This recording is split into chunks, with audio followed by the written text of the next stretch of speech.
8ஆம் வகுப்பு டி பிரிவு புனித மரியன்னை மேல்நிலைப்பள்ளி திண்டுக்கல்.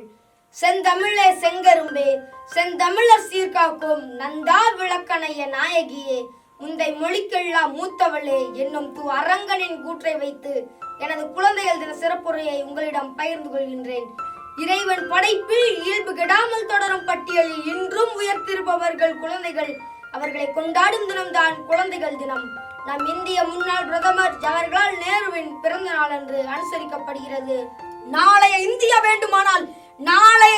வேண்டுமானால் இளைஞர்களின் கைகளில் இருக்கலாம்.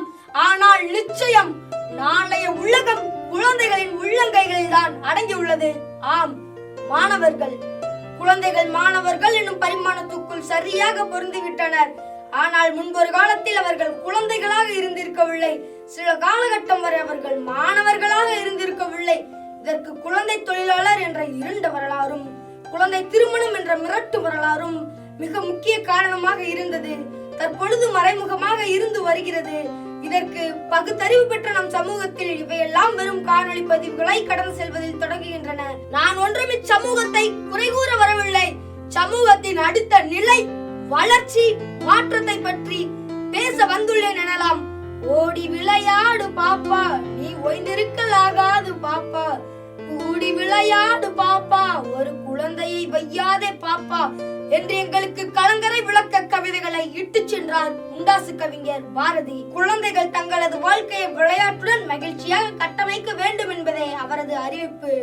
இந்திய தேசத்தில் 1/3 மாணவ சமுதாயம் குழந்தைகள் தான். நாம் நினைத்தால் 5வது மிகப்பெரிய பொருளாதார நாடாக இருக்கும் நம் நாட்டை உலகின் வளர்ந்த நாடாக மாற்ற நம்மால் முடியும்.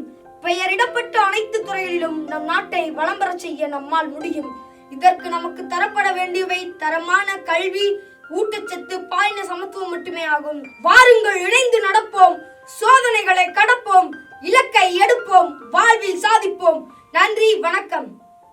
அனைவருக்கும் எனது முதற்கண் வணக்கம். எனது பெயர் சே தரணி பூபன். நான் 8ஆம் வகுப்பு படிக்கின்றேன்.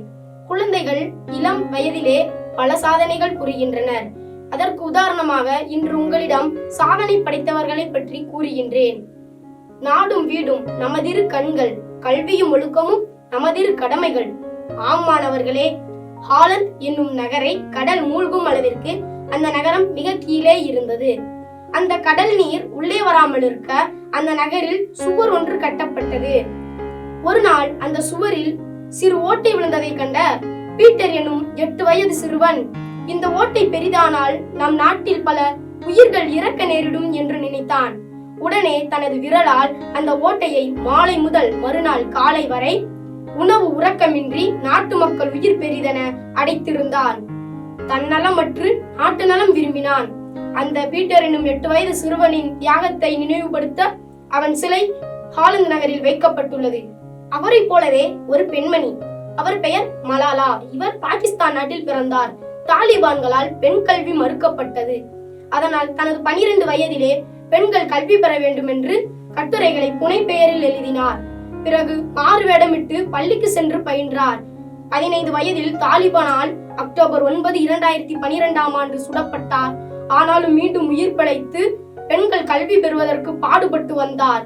தனது 17வது வயதில் உலகின் மிகப்பெரிய விருதான நோபல் பரிசினை 2014ஆம் ஆண்டு பெற்றார்.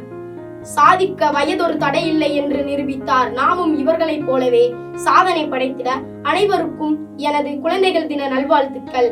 நன்றி.